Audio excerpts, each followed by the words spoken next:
Yeah, so for those that are listening, you've heard these questions. I'd suggest you ask the questions to each other, you and your spouse, and we'll do another episode here. We do it with the kids. Hello, everyone. We are Greg and Jacquie Francis, and welcome to High Performance Parenting, where our passionate goal is to encourage you to raise champion children in a crazy world. Every week, we will bring you multiple episodes from our extensive experience of raising our six happy, healthy, successful, godly kids who are confidently equipped to win big in life. We deeply believe that any parent who is provided with the right knowledge and continual support can raise amazing kids. And when they do, all of our futures get better. If raising up future generations of absolute champions matters to you as much as it does to us, here's how you can contribute. Like and share this podcast with everyone you know. And together, let's embrace this journey of raising champion kids in a crazy world. Okay, guys, we're back. Jacquie just got done searching my phone to see if I had a list of fights we've had. I found it. That's good. Did you enjoy it? Yeah, obviously, they were about what you do wrong, not what I do wrong. I caught it. Oh, okay, great. See, that's how humble I am. I noticed. Yeah. I wanted to make sure I remembered. Yeah. So that way I wouldn't do it in again. third person, I saw that. Yeah. All right, next question. What would Jacquie Francis like to most change about herself this year? Whoa. I don't know. How about if Greg Francis goes first? Sure, I will. So I would say for me, this year, I really want to become a better leader. And I feel like a lot of people see me as one in a lot of different capacities. And I think a lot of it is just experience and, wisdom in certain categories that maybe others don't have because of not having been through things we've been through, not being trained the way we've been trained, etc. However, I feel like I've plateaued for a while, and I haven't gotten worse, but I haven't gotten better. And there's this really great, I don't know what you'd call it, a strategy or a way of doing things that I remember hearing from Bill Johnson from Bethel Church. I was listening to one of his sermons one time, and he was talking about what real leadership is. And real leaders, they lead as servants, but they serve as kings. And it was all about how real leaders, they learn how and who to serve, specific to their unfulfilled mission. But then what they also do is they make sure that they operate at a standard of excellence. So when they do serve, they can serve like a king would serve. Not like a pauper, not like a person with no resources, not like a broken person, but no, how do you serve as a king? Like an honorable, honest, powerful king. Mm-hmm. How do you take all that you have available to you, and how do you actually use that as a new level of serving? And I just really I'm going to keep that in front of me all year and just try to keep getting a little better with that as one of my themes for the year. That's good. So, yeah. How about you?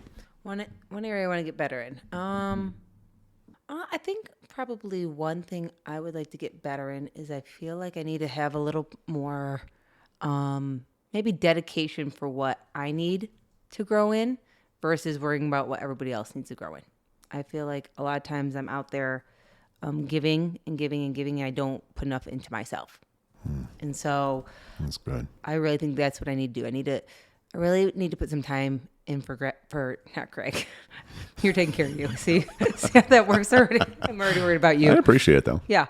I spend a lot of time helping other people grow or take things off their plate or help them in some capacity that I feel like they actually need help in, not what I feel like they need help in. And I think it's time for me to find more of what I need help in for what Jacquie needs, not for everybody else. That's really good. Love it. Yeah. How about this? With some of the accomplishments from this year, what's a indulgence you're willing to give yourself this year? Oh, like a reward. That's good. I don't know where to start on that. You got a few? Yeah. Where do I start?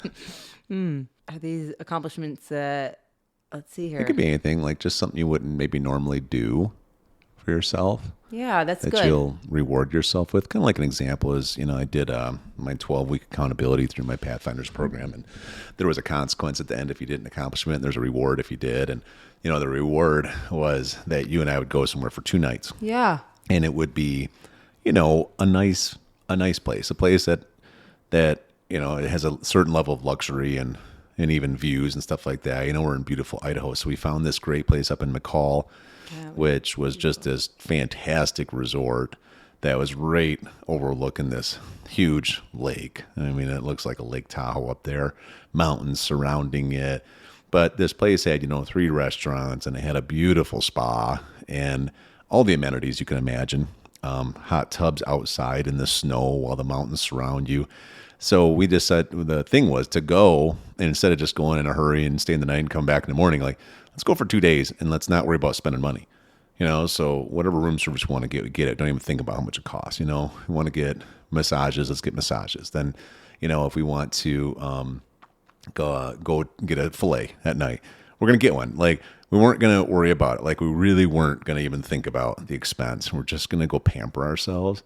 And it was one of the best trips I've had in forever. It was one of the most replenishing things because we don't normally do it. We normally would go out and we'll do one night, but I kind of realized we kind of need a couple. Yeah.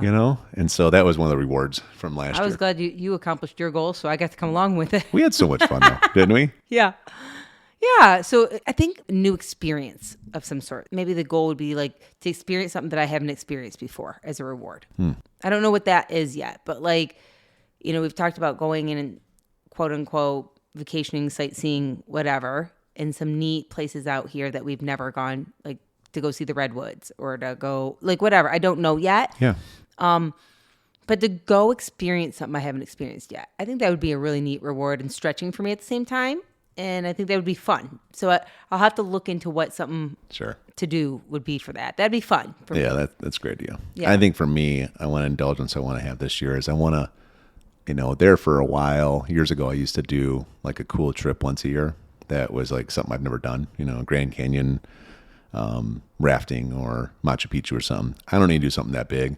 But now that we're out here, out west like this, I would like to actually spend a little bit of money on like a couple of day hunt or something like that and take Drews with me, and just because they're not cheap. A lot of these you go on like a guided elk hunt, you're probably gonna spend $5,000, something like that a person, but how fun, I mean, so that's something that after I hit some goals this year, That'd be great. would be really cool to, put out there. Right. So, Something fun and different Yeah. that we have never done before would feel like a real neat thing to be able to go do. yeah. Yeah. Okay. How about this one? What is one yet undeveloped talent you're willing to explore this year? Well, it's really interesting because I don't know if I talked about it, but like about a year ago, well, our kids have all played piano for years now, like for years. And they're really talented and gifted. Like many of them have been playing since they've been like 6, so 7 years, 8 years, some of them, right? All of them really are gifted though in some capacity to play an instrument. And we've chosen piano and it's beautiful. Yeah. And then a year or so ago, the kids kept asking me like, Mom, will you play duets with me? Will you play the piano with me? Because I played as a younger child and then hadn't played in years. And so I finally got tired of telling them yes and never really doing it. So like a year ago or so, I finally took up piano lessons again. Right? Yep. And I will tell you people, it's not like riding a bike. You don't just come back to the keys and know how it all works. Your fingers do not remember what you did back in the day. And so I did pick up piano lessons this year. And we're taking it from a nice studio. And it is fun and I'm starting to enjoy it. But they had a recital this year and I did not participate in it. And the kids asked me, why not? Why not? And I'm like, I'm coming to watch you guys. But really, I was like, I'm not ready to be on stage and play the recital. And most likely, like I'm going to be one of the, more older students on the stage and stuff like that. So I think this year I'm going to have a goal to make sure that I'm participating in their piano recital or instrument recital, Christmas recital that they're in this year, and stretch myself to be ready to do that with them. And it's not so much about the level that I'm playing at, but more the fact that I'm doing it because I want to do it with my kids. And I want to be able to enjoy one of the things that they do so well at some level. I love it. I'm picturing all of you up there, like somehow having some way to do a song together. Because, like the last recital plays, they had like 6 pianos on stage. Yeah. So if there's some way you could all like be part of a song. And the kids are so, every time I get done playing some, even if it's like, row, row, row your boat, know, they're like, Mom, that was so good. You did such so encouragers. Good. And I'm like, thanks. Yeah. Thanks very much. They're the most endearing, sweetest. You always said it. One day we just hope to get to carry their bags. I know. Well, they're carrying my piano books. And they're kind of, well done, Mom. I'm like, thanks, baby. Yeah. How about you? For me, it's going to be hunting. Okay, you're going to pick that up. Yeah. You did it back when you were a child with your dad. Not really. I mean, I kind of was around it. So, being the youngest, and my brothers are, 5, 9 years older than me. My dad was really into hunting, but I was little. I remember being somewhere between like 5 and 10 when I remember there being a season. And I remember them, like my dad would be hunting with Gordon and Jerry, where they'd have guns, they'd be shooting pheasants and stuff. But I was just a kid walking, trying to scare up the pheasants because I was little, And then I was the kid who Dad was helping Jerry aim the shotgun to shoot the deer out of the deer shanty, but I was just the kid who got to say in the deer shanty. You know what I mean? So, I was excited. I got to get day out of school, right, and just be out there.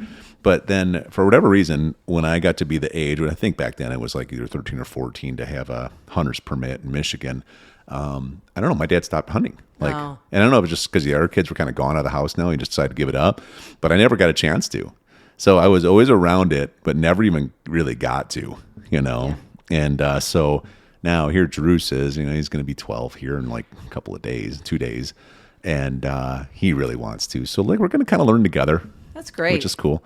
And especially now that we're here, you know what I mean? Like being out here in Boise, there's no lack of what we can do for hunting out here and stuff. So yeah, so I'm a little nervous about it, to be honest with you, because I'm almost 50 years old and feel like, I'm going to learn what a 12-year-old's going to learn right now. But whatever, I want to do it. That's right. So and same thing it. same with piano with you, right? Yeah. Yeah. So it'll be good. Drew will probably be teaching me how to do stuff in no Most time. likely, but that's the cool thing is that you'll get that experience with him. And here he is out here doing his bow and arrow like a professional already. So, and Bella says to me, Mom, I'm not really sure I'm good at bow and arrow, but I definitely take the gun to shoot.